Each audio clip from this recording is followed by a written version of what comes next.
Saya sudah ingatkan sejak awal kepada para menteri Kabinet Indonesia Maju, jangan korupsi. Sudah sejak awal. Dan juga terus-menerus saya sampaikan untuk menciptakan sistem yang menutup celah terjadinya korupsi.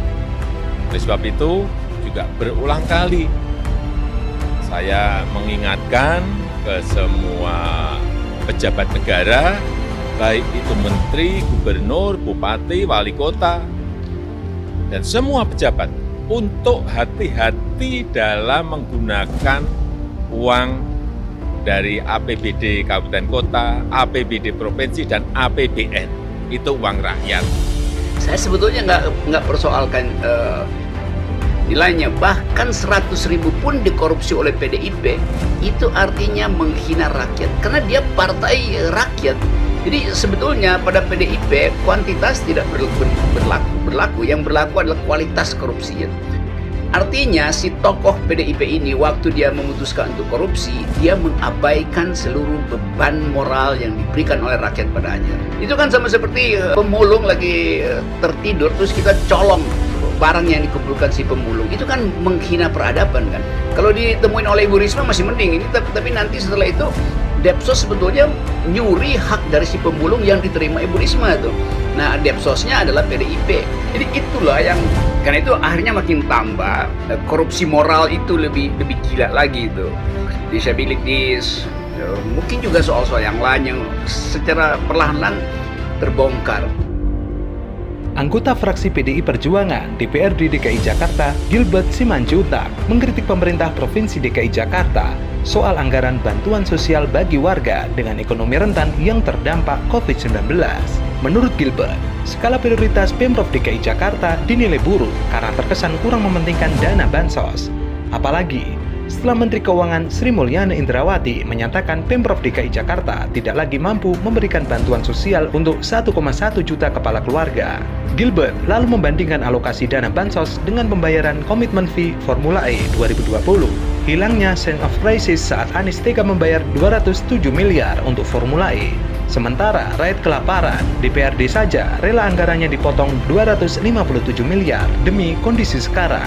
Gilbert curiga Pemprov DKI Jakarta memang kekurangan anggaran untuk pemberian bansos kepada masyarakat. Sampai rapat kemarin tidak ada eksekutif yang berani jawab sewaktu ditanya. Kesan kita memang tidak ada. Gilbert juga mengkritik data bansos dari Pemprov DKI Jakarta disebut tumbang tindih. Data ini sempat dipermasalahkan oleh Menteri Koordinator Bidang Pembangunan Manusia dan Kebudayaan, yaitu Muhadjir Effendi. Padahal, berdasarkan kesepakatan awal dari rapat kabinet terbatas, Kemensos dan Pemprov DKI memiliki target masing-masing penerima bansos. Kesepakatannya, Pemprov DKI akan mengurus bansos bagi 1,1 juta warga di wilayahnya, sedangkan 2,5 juta orang sisanya akan mendapatkan bansos dari Kemensos. Data bansos itu juga menunjukkan tata pamong yang buruk, artinya harus ada data by name, by address, by nick. Ternyata Anies hanya tampil di media tanpa sadar konsekuensi permintaannya. Gubernur Anies mengatakan, Pemprov DKI Jakarta telah menyiapkan anggaran sebesar 5,32 triliun untuk pelaksanaan bansos. Anggaran ini dimasukkan dalam pos belanja tidak terduga dari anggaran pendapatan dan belanja daerah DKI Jakarta tahun 2020. Anggaran tersebut dialokasikan untuk penanganan 3 sektor, yakni penanganan kesehatan, penanganan dampak ekonomi, dan penanganan jaring pengaman sosial. Karena masuk dalam BPT, maka anggaran itu bisa digunakan jika dibutuhkan, termasuk saat pandemi seperti ini. Dapat digunakan sewaktu-waktu apabila dibutuhkan, jumlahnya dapat ditambahkan. Untuk pendistribusian bansos, tahap pertama diberikan kepada 1.194.633 kepala keluarga di DKI Jakarta, berisi kebutuhan pokok untuk digunakan selama 1 minggu. Ia menambahkan, Pemprov DKI Jakarta saat ini sedang dalam proses pendataan untuk distribusi bansos tahap kedua. Pendataan itu dengan mendapatkan usulan dan masukan unsur RT dan RW. Pemprov DKI Jakarta juga mendukung proses distribusi bansos dari Kemensos melalui Dinas Sosial dan Suku Dinas Sosial di masing-masing wilayah DKI Jakarta. Namun, pada akhirnya, Kementerian Sosial tertangkap korupsi bantuan sosial bagi masyarakat terdampak COVID-19. Bahkan, hal tersebut diduga melibatkan Pak Lurah dan juga Madam. Untuk informasi, mantan juru bicara Presiden Kiai Haji Abdurrahman Wahid atau Gus Dur, Hadi Masardi, menyebut korupsi bantuan sosial yang diduga dilakukan oleh politikus PDI Perjuangan Juliari Peter Batubara dan sejumlah pihak yang terlibat dalam korupsi yang paling brutal di muka bumi. Selain melihat dari skalanya yang besar, juga bantuan itu dibutuhkan rakyat miskin yang tengah kesusahan di masa pandemi COVID-19. Karenanya, ini korupsi paling brutal di muka bumi menurut saya. Tidak ada yang lebih brutal di muka bumi selain korupsi ini, ujar Adi Masardi. Uang bansos itu merupakan duit pinjaman dari luar negeri yang nanti harus dibayar oleh rakyat. Kemudian, dana itu pun dipinjamkan untuk membantu rakyat miskin yang nestapa terdampak terjangan COVID-19. Yang pertama, uang bansos itu hasil dari pinjaman negara dari negara lain, dari luar negeri, dari Jepang dan lainnya. Kemudian, alasannya kan untuk membantu orang-orang miskin, tetapi kemudian dirampok, hal yang sangat tercela dalam pergaulan internasional. Korupsi bansos ini dinilai di luar akal sehat karena dari sisi perencanaan sudah dikorupsi sekitar 10-15%. Hal ini terlihat dari sudah mengapungnya nama-nama anggota legislatif yang terlibat di publik. Ini gila-gilaan, dari perencanaan itu sudah dikorupsi sekitar 10-15%. Ada indikasi koruptor di kalangan legislatif. Ada dua nama, Herman Heri dan Ihsan Yunus kalau di koran-koran. Kemudian di pelaksanaan dikorupsi lagi, lantas jumlah penerima dari dana bansos di markup sehingga ini korupsi dalam korupsi. Penemuan yang terbaru ini kan juga bansos untuk orang cacat atau difabel juga dikorupsi. Makanya, susah kita menyebutnya ini makhluk manusia apa bukan. Bahkan, sikap kurang bijak juga ditunjukkan oleh Ketua Komisi 3 DPR RI Herman Heri saat namanya mulai masuk dalam pusaran kasus dugaan korupsi bantuan sosial sembako untuk wilayah Jabodetabek 2020. Anggota DPR dari fraksi PDIP itu seharusnya mundur dari jabatannya sebagai wakil rakyat karena diduga mengetahui dan terlibat kasus dugaan suap bansos yang telah menjerat mantan Menteri Sosial Juliari Peter Batubara. Tugas utama anggota DPR secara substantif adalah menjalankan amanat rakyat serta menjaga kepercayaan rakyat. Mirisnya, hal itu adalah fenomena langka hingga kita kesulitan mencari legalitas moral bila seorang anggota DPR dianggap telah cedera kredibilitasnya. Terlebih, tersangkut dugaan korupsi tapi masih berkantor di gedung DPR. Kita prihatin karena dia masih memimpin Komisi Hukum yang mulia.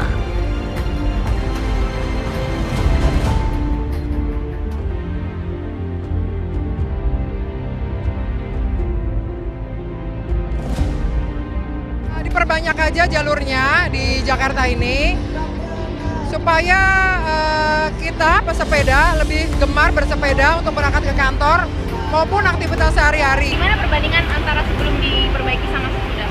Better sih ya pasti, lebih baik, lebih nyaman, lebih enak lah. Trotoarnya tuh lebar, terus bersih gitu. Bagus. Kayak di luar negeri. Bisa jalan, olahraga pagi. Orang pejalan kaki juga jadi nyaman. Kalau sebelum diperbaiki itu lebih macet, lebih parah. Jadi kalau driver lewat sini waktunya malah lebih banyak. Kalau main skate bisa jalannya halus, nggak kayak kemarin. Kita segerakan sebelum akhir tahun 2019 itu semuanya harus sudah memiliki tempat parkir sepeda dan dibangun tempat parkir sepeda yang cukup. Anggota DPRD DKI Jakarta dari fraksi PDI Perjuangan, Gilbert Simanjuntak, menilai Gubernur DKI Jakarta Anies Baswedan belum maksimal dalam menangani pandemi COVID-19 setelah 1 tahun berlangsung. Bahkan, menurutnya Anies malah kebanyakan menghabiskan energinya untuk hal lain. Menurut Gilbert, Anies selama penanganan pandemi COVID-19 lebih banyak berkonflik dengan pemerintah pusat. Akhirnya, ia malah sibuk memberikan keterangan dan klarifikasi di media massa. Lebih banyak berpotensi dengan pusat, sehingga energinya habis untuk hal lain dan untuk tampil di TV. Anehnya, hal itu direspon tidak baik oleh masyarakat dengan elektabilitas menurun, kata Gilbert.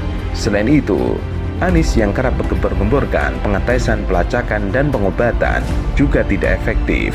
Sebab, dalam pelaksanaannya, fungsi pelacakan tidak dijalankan dengan masif, meski kapasitas pengetesan tinggi. Menurut Gilbert, seharusnya standar kemampuan pelacakan adalah 1 orang positif diperiksa 33 orang lainnya. Tapi sejauh yang dilaporkan oleh Dinas Kesehatan pada Mei 2020 lalu, kemampuan DKI adalah 1:3. Testing juga banyak duplikasi data karena tidak ada cleansing. Orang yang bisa berkali-kali dites artinya tracing rendah. Tidak hanya itu, Anies juga dinilai kurang masif dalam melakukan pengawasan penerapan protokol kesehatan di pemukiman padat penduduk. Sebab tempat rawan seperti pasar juga dinilai masih belum disiplin menerapkan protokol kesehatan.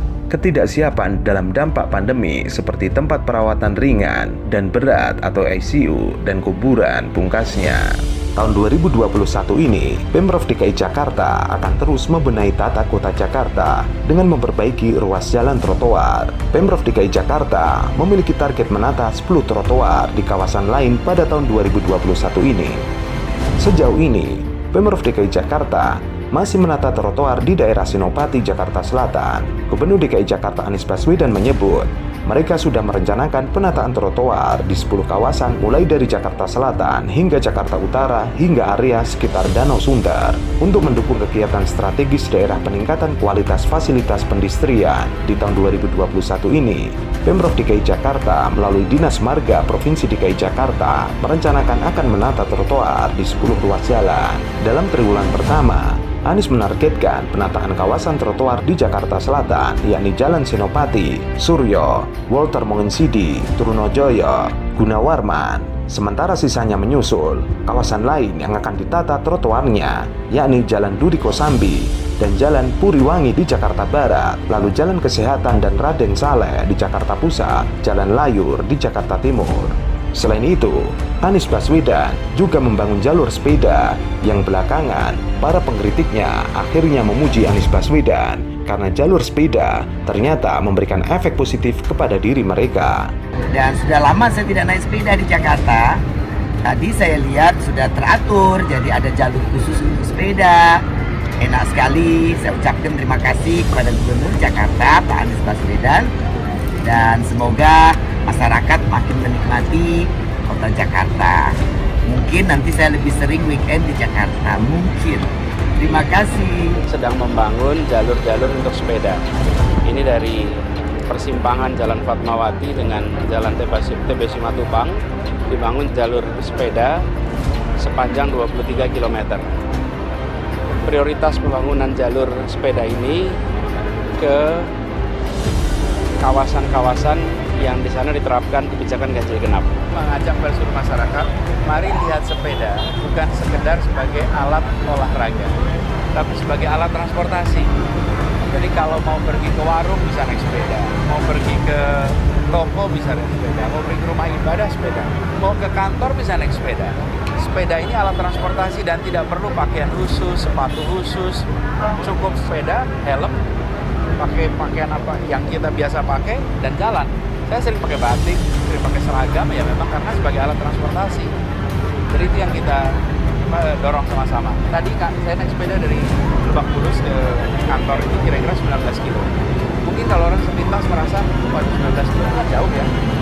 Sesungguhnya kalau naik sepedanya santai, lalu rodanya atau giginya itu dipasang gigi yang normal, itu jalan kaki, rileks saja.